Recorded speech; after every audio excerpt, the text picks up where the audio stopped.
Hello, I'm Ren Howell, or now Robertson, from SeaLife Sydney Aquarium in Australia. Hello, I'm John Rossi. I'm a touring drummer with a passion for animal conservation. When I'm on the road, I spend as much time as possible visiting zoos, aquariums, and conservation organizations. Now, I want to share those places with you. I'll be talking to keepers, vets, conservationists, anyone who can help me in my mission of connecting my people to animals through their people. Join me on my Rossifari. Hey, good day. How you going? Welcome back to a very special episode of the Rossifari podcast. Don't worry, I'm done. I can already hear many of you in Australia getting mad and ready to turn this off. But you're going to want to stick with this episode because, y'all, we have Ren Howell back on the episode. She has a new name. She has a new kid. She has a new job. But she's back. I'm so excited. It has been so long since we've done a full interview with Ren, and I'm just so excited that she's back on the podcast. In case you haven't, seen this in the original episode or the replay of it that I did when I took a break at the end of the year, Ren's episode is the second most downloaded episode of all time, only after Ron McGill. And honestly, as people find the podcast and go and listen to people that they like and know, those numbers shift often.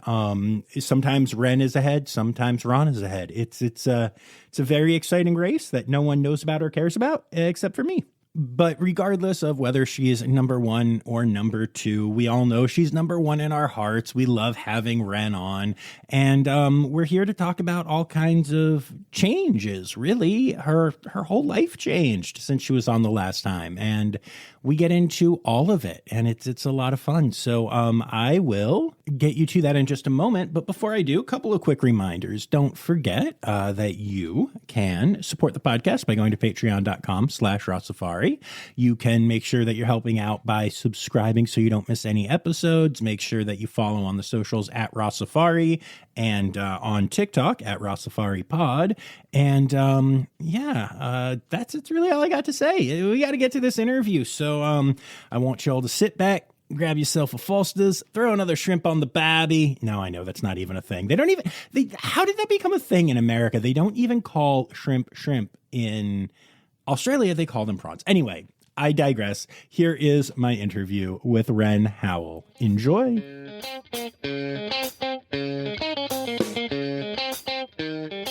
Yes, and so since the last time that you were on as an actual guest, you've been on a bunch of times for silliness. You have changed just about everything about your life, from your name to your location to your maternal status. So let's bring people up to speed. Tell me things. Yes, literally every aspect of my life. I am now married. I'm Ren Robertson, and I have a 2-year-old daughter. And I am working at SeaLife Aquarium instead of Wildlife Sydney Zoo. Yeah, that's so many changes. Yeah, it wasn't that long ago that we did your first interview. I mean, it was a couple of years, but that's a lot of change in a short amount of time. It is, but also the world is changing so rapidly fast that I'm just keeping up to speed with everything that's going on. That is fair. So, let's, before we dive into the, normal interview stuff, tell me. So tell everyone about Tilly, tell everyone about Dylan. People are invested in you, Ren. So let's tell them what's up. So my now husband, Dylan, I've known him since I was probably 16, 17. So I've known him for quite some time. Took years to actually connect on a much deeper level, but now married for almost a year. He's a greenskeeper, so we actually moved location to move for his job as well. So he looks after a stadium in the area that we're now in for the A-League, so the Australian Football League, which is pretty awesome. And we've also had our daughter, Tilly. She's 2, Matilda, and she's an absolute trooper, an absolute superstar, and she's just adorable. She is very cute. Very cute. Thank you. Thank you. Still have Jindy, our handy sidekick pup. She's still kicking. She's loving having a little toddler to eat all of the scraps, and we love having Tilly throw the ball instead of us having to chase after it all the time. It's all fun and games for her to chase after it. So it's a win-win for everyone. And yeah, that's my life. Yeah, it's good. And one of the things that is really cool is, this podcast has gifted me a lot of friends at, all kinds of different levels. But you and I got very, very close after the interview and have stayed that way. We're not always super great at staying in touch. You are as far away basically as you can be, but we have managed to maintain a deep relationship through all of this. And that has meant a lot to me. And it's been exciting watching Dylan come into your life and watching Tilly and everything that you've gone through, with motherhood and stuff. It has been quite a joy to see all of that. Oh, well, I appreciate that. Meanwhile, nothing's changed for you. Your kid's a little bit older and you're the same goober that you were. Hair's a bit longer, Hair is longer. That is true. That is very true.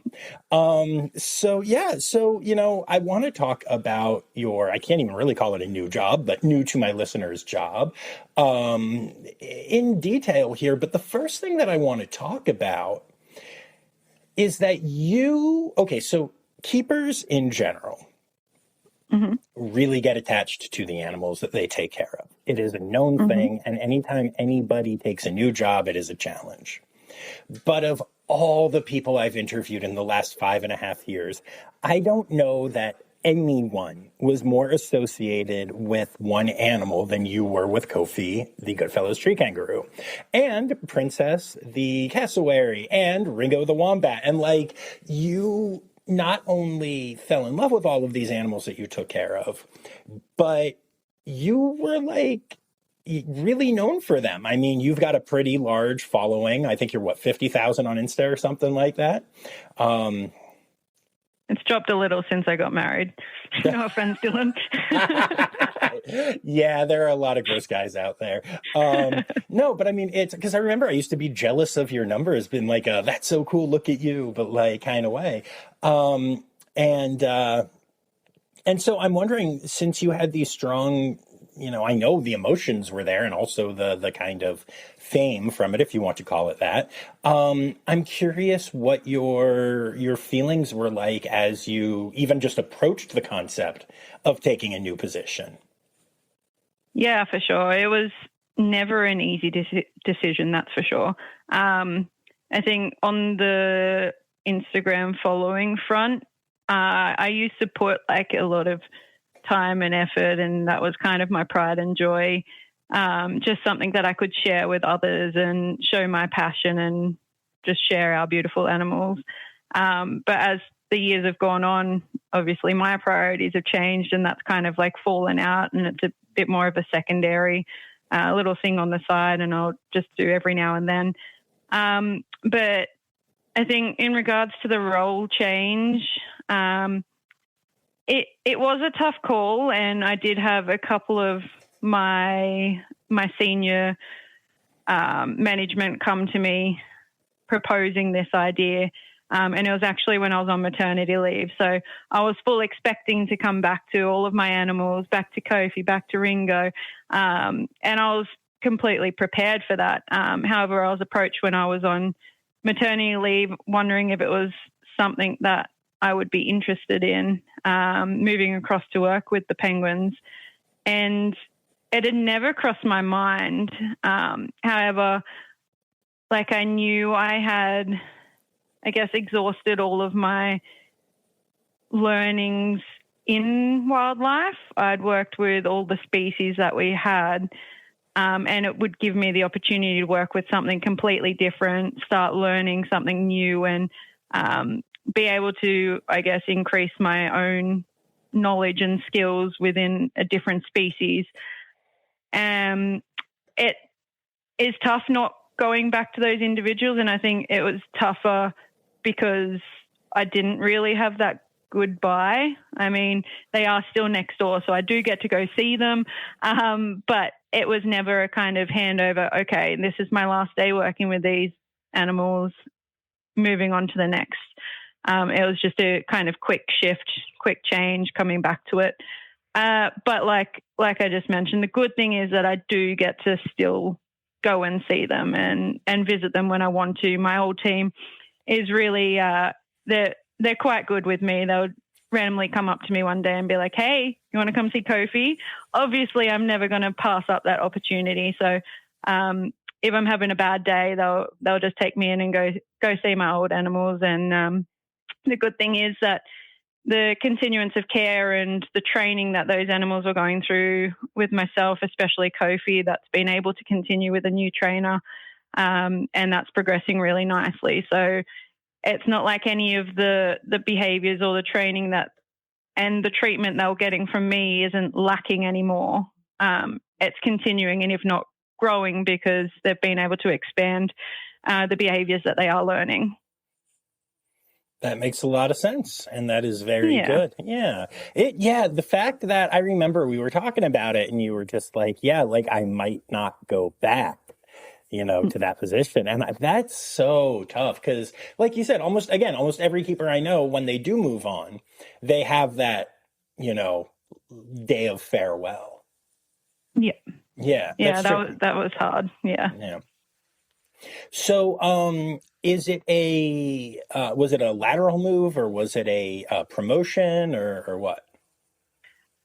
Still same role, just different team of animals and people. So I'm still a curatorial supervisor. So I'm still supervisor of a division of animals and people. It's just a whole different ball game. It's right. Cold. It's icy. They're flappy bird swimmy things. Like, I do miss my land animals.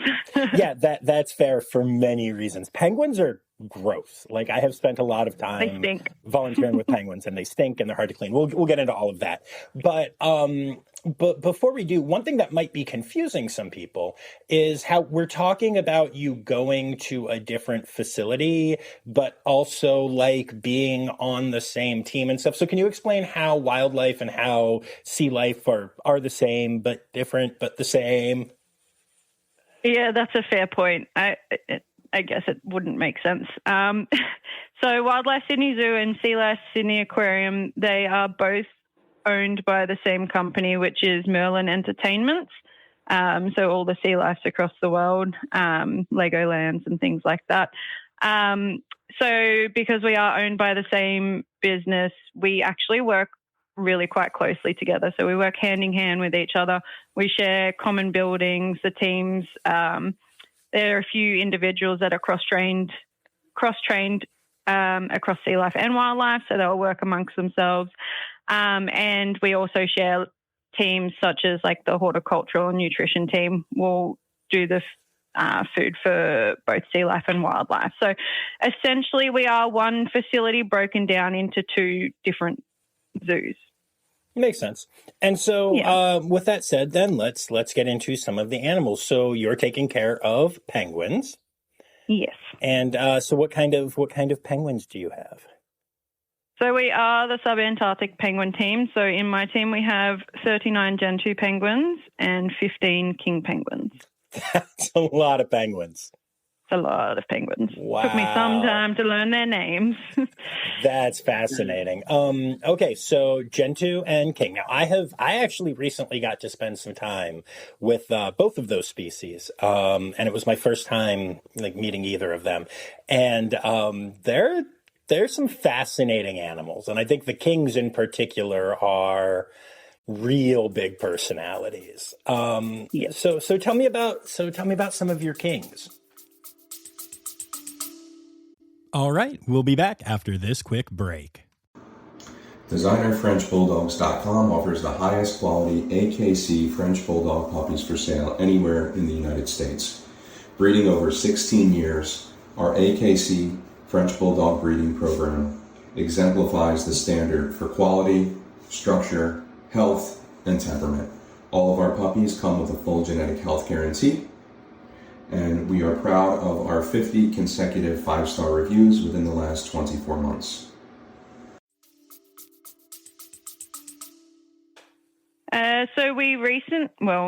Recently, not so recently, last year received 5 more individuals from SeaLife Melbourne Aquarium to join our colony to hopefully create a bigger space for breeding and potentials in the future.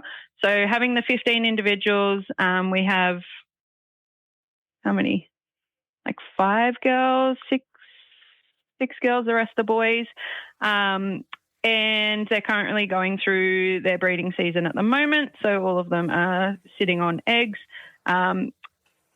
Doesn't necessarily mean that we're going to keep individuals. We may swap them out for dummies, just so that they can go through the natural breeding behaviors. But we do have a bunch of cheeky birds, some that will test us, some that are very nippy and bitey when it comes to food, others that are just absolute sweethearts. So it all ranges from right down here to all the way up the top. Just depends on who is also feeding them. So they will choose their keepers wisely as well. And we also do a lot of training with them. So the trainers that do most of it, they will get a lot more comfortable with, and we'll start testing new keepers as they're coming in. Makes sense. That's wow. Those are big birds. I feel like people that haven't spent time with kings, like when you picture penguins, kings are big. They're the second largest penguin species, if I'm remembering correctly, only 2 emperors, and they are large birds. You mentioned nesting, and I've spent most of the time that I've spent working with penguins has been Humboldts. And so I'm curious, what are some of the, intricacies of king penguin mating season? Because I know all penguins are a little different from each other. And there are some rumors that people think all penguins do, being completely monogamous, which is very much not true. So, at least with some of the species. So go ahead and talk to me about kings.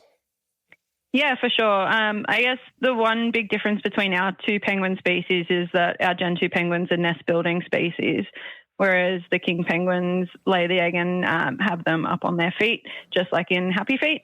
But with our king penguins, I don't think any of the females are with the same partners as they were last year. And that's because we've either got the new females in and the boys have wanted to pair off with them, or they've just changed partners. And even that being said, the partners that they spend the most time with won't necessarily be the paternal of the egg. So we can't 100% tell the genetics until, or if we have a chick, and doing DNA testing through that. But with the breeding, they do like to lay their eggs in areas that aren't necessarily the best spaces of the exhibit, as they always would. So a lot of preparation goes into organising the space so that they will be in the area that we deem the most suitable. So making sure majority of the exhibit is actually covered in ice, leaving the open spaces in those areas that we ideally want them. But there's still pairs that will lay in the areas we don't want them. It just means we need to put barriers up just to keep them nice and safe and the eggs safe. But once they've laid their egg, they theoretically should take even amounts of time to care for that egg and incubate. So they will swap partners. There are a couple of penguins that aren't so maternal, and they'll leave the dad all of the work and he'll just end up sitting on the egg the whole time. In those cases, it's either not a suitable pair in the beginning or we will just swap out for dummy eggs. We have a couple of male partners that we offer them a dummy egg as well so that they can still go through the incubation process because they have a partner. They want to exhibit those behaviors and enables them to do so, which I think is pretty cool. In the past, with our Gen 2 species, we've been able to foster live eggs off to two males, and they've actually raised those chicks. So Nice. it gives them that opportunity, even if they are in just a single sex relationship. Yeah, that's very cool. I find all of the penguin drama so fascinating. I know, we have SSPs or breeding programs or whatever you Aussies call them. And I'm curious because I know that a lot of times when you have a colony, you can't control who breeds with who. And like you said, even when you have a pairing, even if it's a good match pairing wise, and they should be allowed to breed, you don't know if mama's, slipping off with one of the other dudes. Yeah, exactly. And so how do you determine whether a chick, should make it to life outside the egg? Yeah, for sure. Well, we have our stud book coordinators that do all of the matrix of what rating they have with each partner. And we go through them at the start of every breeding season. And if there is a pair that we deem suitable, that we've seen pair up, and it's easier with the Gentoo penguins because we often do see them successfully mate. However, with the king penguins, they tend to do it overnight, so we never really see them. But the amount of time they're spending it with each other, the courtship behaviours between them, we can only assume who partners are. And even if that rating is well within range, we just need the stud book coordinator's approval and we go from there. So if they think it's okay to proceed, then we will proceed with that. Makes sense. Have y'all ever done DNA testing from the egg to sex a penguin? No, I don't think, not in my time. I mean, okay. I've only been there 18 months, but... Sure. No, this is something I got to see at Aquarium of Niagara that was really, really cool. So basically, for the stud books, sometimes you can have a pairing that's good genetically, but only if it's a male or only if it's a female. And, yeah, right. So you can actually drill, and I'm using that word. It's very, very, very lightly into the egg shell, and get to the blood that's in the egg right at the top there, and you can withdraw a drop of it and not have any effect on the egg, and then test it for the sex of the embryo to figure out if the egg should be allowed to go to hatching or not. That's wild. I know, and I got to see it, and it was crazy, and it involves all kinds of, you're drilling intensely with candling to make sure that you can see where you're at the edge of I didn't do any of this, obviously, I was just observing, but it was one of the coolest things I have ever seen. That's crazy. Yeah. I mean, that would be cool to factor in. You got me thinking now. I know. I like to do that. Yeah. Zoe actually got to be part of it and doing it because she's the relief vet at the aquarium. And so it was the then veterinarian and her doing it along with some of the care team, which was really cool to see and be a part of. Oh, very good. Yeah, very neat. Cool. So yeah, something you can think about and look into more. So tell me about some of the individuals in the king colony. Sassiest, sweetest, all the things. So we have Derek. Derek is what a great penguin name. Yeah. Derek. Yeah. That's mostly why I like him. Mostly the names are what trigger me to like individuals. But we've got, let's see if I can name them all: Derek, Wallace, Neptune, Aurora, Quinton, Queenie, Flamingo, Sausage, Pudding, EJ, Odin. Who am I missing? Arthur. I'm missing a couple now. Anyway. That was 12 out of 15, completely off the cuff. That's pretty good. Yeah. But I immediately need to stop any of your other thoughts and find out what is going on with Flamingo. Why is there a penguin named Flamingo? Hey, I can't even claim that one. That's one of the girls we got from Melbourne. Okay. So, but I am pretty impressed with that name. It's pretty great. And the wing band color that we chose for her was pink and white. So of course, we had to go with a pink for flamingo. Blah blah blah. That's a bit of a mouthful. But yeah, like pudding and sausage, just rolling those ones into there as well.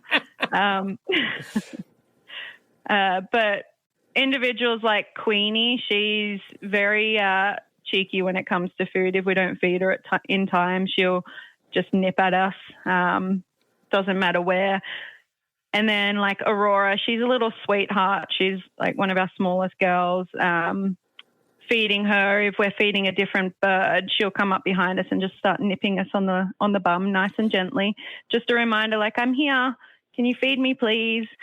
And then there's a couple of, Lorraine. I miss Lorraine. So Lorraine, one of our boys, not a girl, he was always very pushy for feeds before we started our training. So since the training, he's calmed down a lot. But, yeah, he was always one to push right in and try and get the food.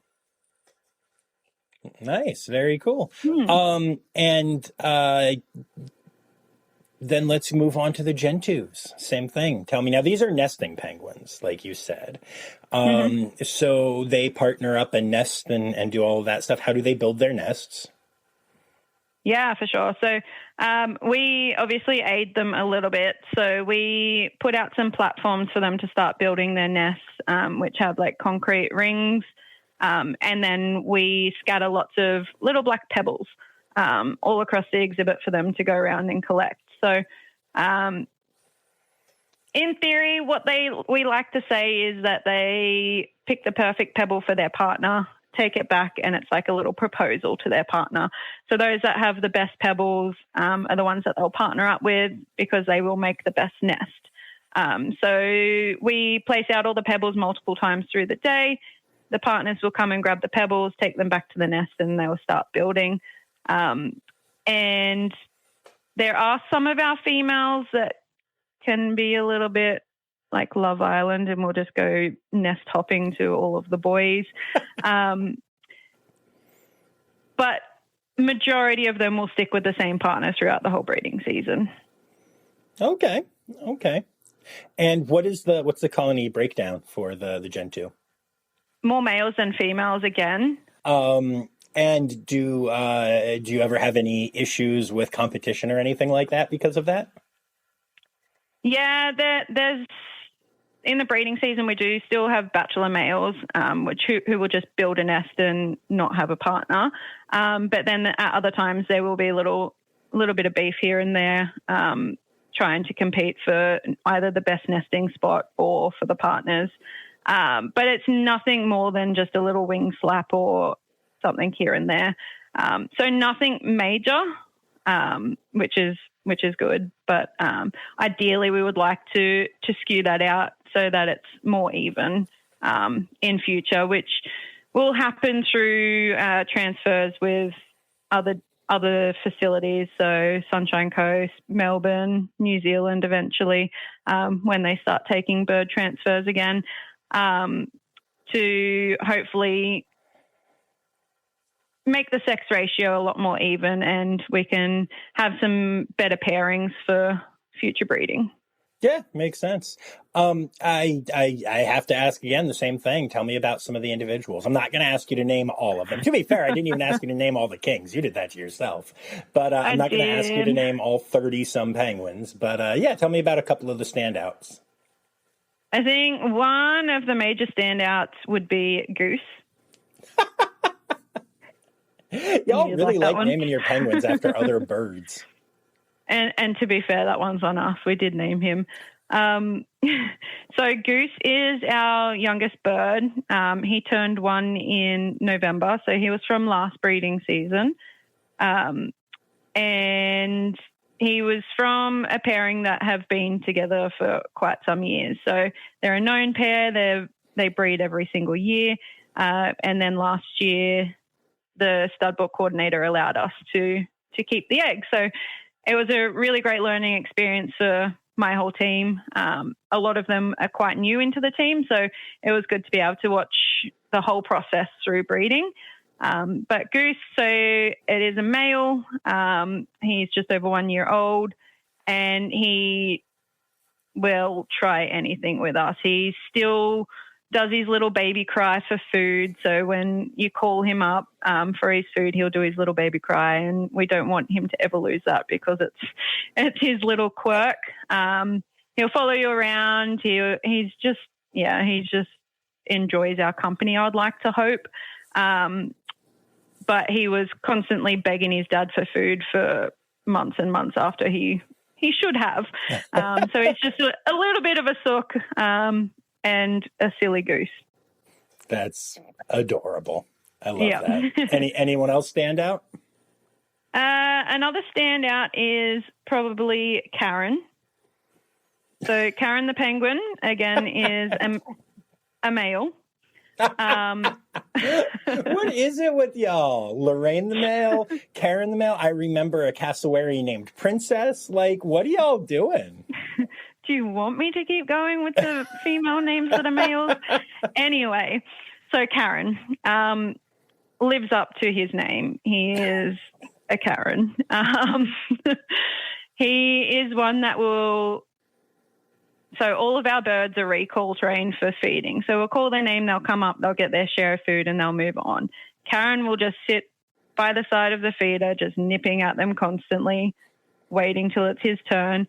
But what we don't do is feed him when he nips. So we have to wait until he's nice and calm before he comes up for his feed. But he will constantly do that. And, yeah, he's just a Karen bird. Then there's one that I think is my nemesis. I don't know why, but Cupid. Cupid. I swear he knows where the soft spots are to get you. He will just eyeball me from across the exhibit, run up and nip me behind the knee for absolutely no reason. And it's always him, literally always him. And I have no idea why. But you can't hate them. Yeah. Maybe that one more than most. But I guess one of the sweethearts, her name is Charlie. She's been one that I've liked from before I was even on the penguin team. She's just sweet. She picks up her training quite quickly. And she's never in those little tussles. Don't really hear much from her. She's just a chill bird. Cool. Very good. Yeah. So I don't know if you know this, but Sydney can get quite hot. Can it? Yeah, that's a rumor I heard anyway. From all the times I've visited that you know, I keep forgetting to tell you when I'm there. But you know, these are cold weather penguins. So talk to me about what the habitat is set up like and what you have to do because of that. Yeah, for sure. It's quite complex. So we have lots of like air conditioning systems. We have, for one, our facility is completely biosecure. That's not for the cold part of it, but it's a completely blocked off area to the rest of everything else just to keep the birds safe. But all of our life support systems, there's all of the air conditioning, like I mentioned. We have cooling systems for our water. We have an ice machine on site in the exhibit to pump snow twice a day. And we have very in-depth alarms and systems to let us know if anything goes out of range. And we have maintenance teams on call if our chillers or air conditioning systems go out at any point, and they'll come in like through the middle of the night if that happens as well. So a lot of things that we need to monitor. We do temperature checks at least twice a day. On hot days, we monitor it a lot more. We do have like a guest boat ride that does kind of run through the exhibit a little bit. So on the super hot days, that can affect the surface area temperature. So we do need to monitor that, and we'll shut down the boat ride if the temperatures come close to being too high. But pumping the snow twice a day is one of the big things to do to not only ensure that it's nice and coldy like they want, but it makes it nice and pretty as well. That's really cool, as is the boat ride. That's really exciting. Yeah. Yeah. Is it a mixed species one exhibit, or is it two separate habitats? Just the one exhibit. Okay, cool. Do the species ever have conflict between each other? I wouldn't say conflict. There might be a little bit of like pecking or chasing. Like if the gentoos get a little too close to the kings, they'll just peck them a little bit. But they are much larger. So typically there's not too much going on. We do separate the king penguins for their feeding, and that's just because the gentoos are super foodie and just want to steal all of the food and just get under our feet mostly. There is one gentoo, Bailey, who just goes and sticks her head in the fish bucket and steals the fish out of the king food. So we do need to block them off when we do feeds. And yeah, most of the time there's not really too much interaction between the two. They keep to themselves. Makes sense. What kind of training do you do with them? So main ones are like scale training, so just so we can get weights on them. So all of our birds will step up onto scales. We do weights at least once a week. We, like I mentioned before, they're all name recall trained. So that came in handy when we decided to split the gentoo group into 2 feed teams. So you can imagine 39 penguins, 1 feeder, trying to do all of them at once. Absolute mayhem, chaos, not what you want. So we actually station trained to 2 groups. So the groups know which station is for them, and they will typically congregate around that for feeding. And then when they are called up, they'll come up one at a time to feed on that station. We also have started a new training in the last probably 18 months. And it's like a raceway training. So it's to get our gentoo penguins into a raceway on their own where we can weigh them on their own. We can then move them across to what we call the toucher. Very fancy terminology. Very fancy. It's essentially a keeper or a vet nurse or whoever really, just getting them used to it at the moment. But to touch them on their chest so that we can get body condition scoring. So it's not an easy one to do visually. So by being able to touch them and get them comfortable with our touch, we can monitor their body condition scores just as much as we can monitor their weight. And then with our king penguins, we're doing something similar. However, what we're wanting to lean towards for our kings is like voluntary nail trims. Mm-hmm. So just getting them used to coming up close to us on an area where we can trim their nails without having to restrain them. With both species, ideally, we would want to be able to do voluntary wing band changes as well. So with their wing bands, we need to change them at least twice in the year. One for when they are in pre-molt and they're huge because they swell up and their permanent band gets too small. And then once they're out of molt, we then need to put their permanent band on. So that's at least 2 that we need to do in the year. And instead of needing to catch them up and restrain them, we'd like them to be comfortable with us touching them and changing those bands voluntarily. So hopefully one day down the track, we'll be able to achieve those goals. But for now, it's just the daily husbandry and care. So the weights, the feeding, the recall, just those simple things that make our life and their life a lot easier and stress-free. Very cool. Well, I'm very passionate about training. And, one of the ways that you could maybe learn more about how to go about those next steps for those processes would be by going to the ABMA IAATE joint conference that is happening in Cincinnati, Ohio, in the U.S. At the end of March, which I'll be covering for my podcast, and it'll be over my birthday. You should come. You should come. Come on. Send me the details. Okay, I will. We need to get you there. That would be cool. It's going to be like one of the coolest training events ever. Honestly, I'm so excited. The names of people I know that are coming and presenting and stuff are insane. That would be very cool. Yeah, and then you could finally hang out with me for my birthday. I mean, you still need to come to me too. Trust me, I'm aware. And of course, one of the reasons I need to come to you is because of your former animals, specifically Kofi.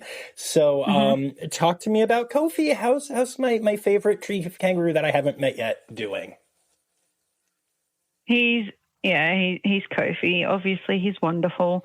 No, he's a good boy. I try and visit him at least once a month, if not more.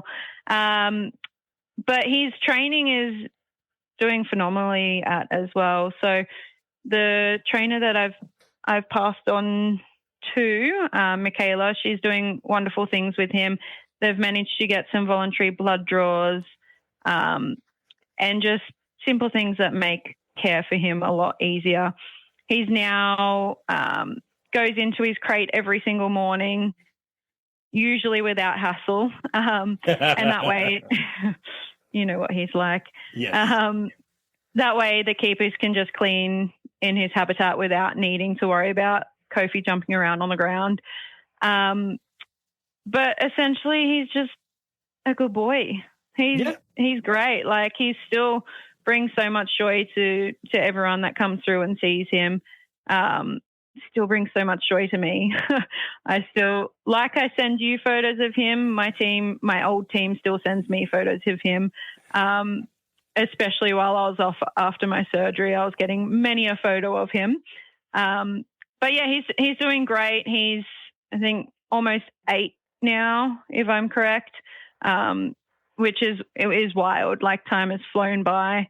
I just remember the day that he first arrived, and he was late, and we had to wait until well past midnight for him to arrive at the zoo, and then he decided he didn't want to walk out of the crate while we were there, so we just had to leave him overnight. But yeah, I can't believe he's almost 8 years old, but still going strong, still loving his sweet potato, and killing it at all of his trained behaviors. So he's just a superstar.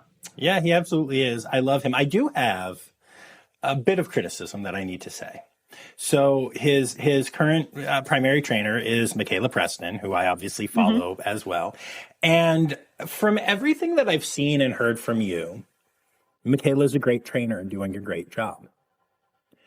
But she sucks at posting Kofi photos on Instagram. She posts so infrequently and seems to love so many of the other animals there as much as Kofi, which is offensive to me.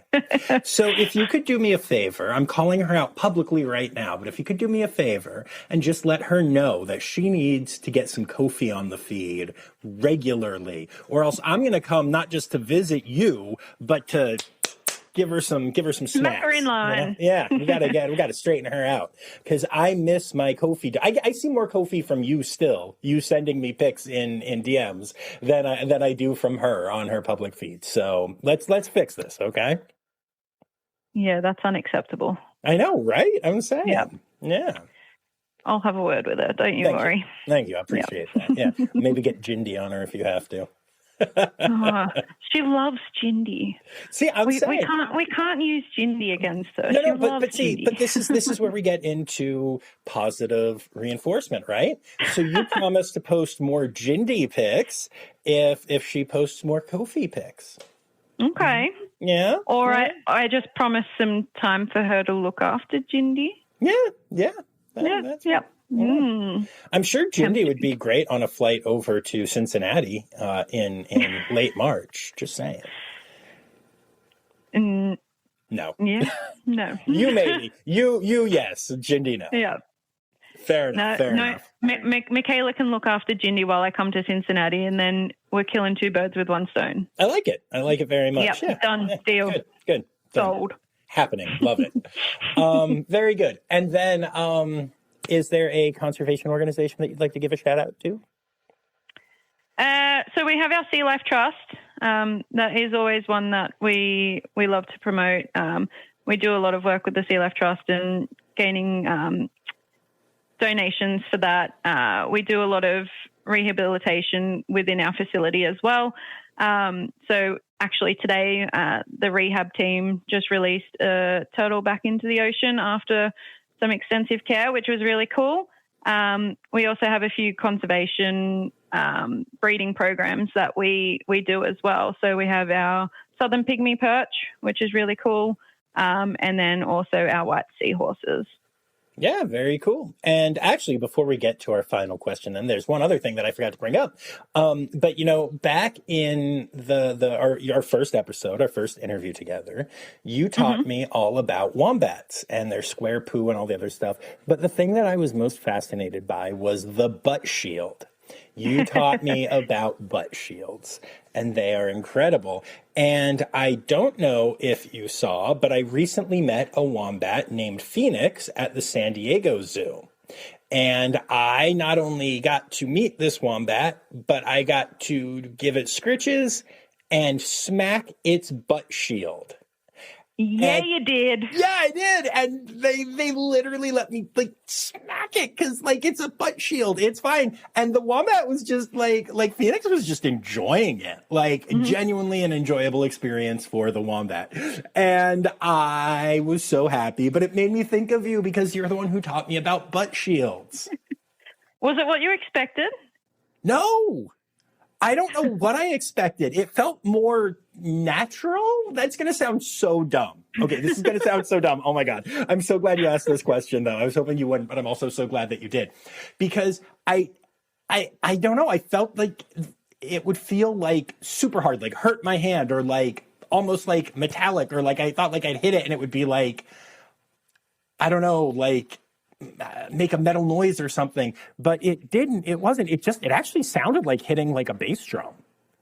Like it was just thoom, thoom, thoom, thoom. I was like, I should use this on a recording, like sample this instead of a kick drum sometime. That's so good. Oh, the good old bulldozer butt. Just so good. No, it's great. Like, and they do love a good scratch on the butt. So, yeah, they do. I mean, don't we all though? I just wish everyone could have seen your actions through that whole entire thing. I did act it out, didn't I? That's fair. It was beautiful. Yeah. All right, and now it is time. It's time now, don't you know? We've come to the end of the show. But there's one tale left to go. You're gonna laugh and say, oh no. It's time for the Rossifari poop story. Which one do you want? All of them. All of them. I think one in, I guess, my new role. We frequently do what we call melt out in our penguin exhibit, which is essentially digging up all of the more solid ice, getting rid of that, completely scrubbing, disinfecting everything before we lay down fresh ice. During breeding season, that melt-out period is a little bit longer because we have the nests out. You can imagine the birds are sitting on the nests all of the time. Sure. So underneath the platforms that we put in, absolutely terrible. Poop alley everywhere. So when we get in to clean them, pulling out the nests, you literally just get covered in penguin poo, and it's not a very pleasant smell. Thankfully, within our team, we have clothes that we wear over the top of our regular work gear, so we're able to just kind of put some new ones on and keep going with your day. But the thing with penguin poo is that the smell lingers. I went back to the office after doing melt out. My colleague Chloe turned to me and she was like, have you been in penguins? You stink. So literally you just smell like penguin poo the whole time, the rest of the day. Get on the train afterwards and you just have people looking at you. I have a photo of me doing the melt out and me covered in poop, so I'll send it across to you just for your own viewing pleasure. But penguin poop is not a pleasant poop story. I genuinely think that penguin poop is the worst poop I've ever experienced. it's definitely up there for me. Yeah, it's gross. Yep. Awesome. Well, I'm so glad we were finally able to do this. It's been quite some time. I know, but we'll be chatting in person in Cincinnati in March. Or beforehand if you come to Sydney. I can't get there before March. I'm trying, though. We'll see. We'll see. We'll see. Awesome. Take care, my friend. Okay. You too. Bye. Bye.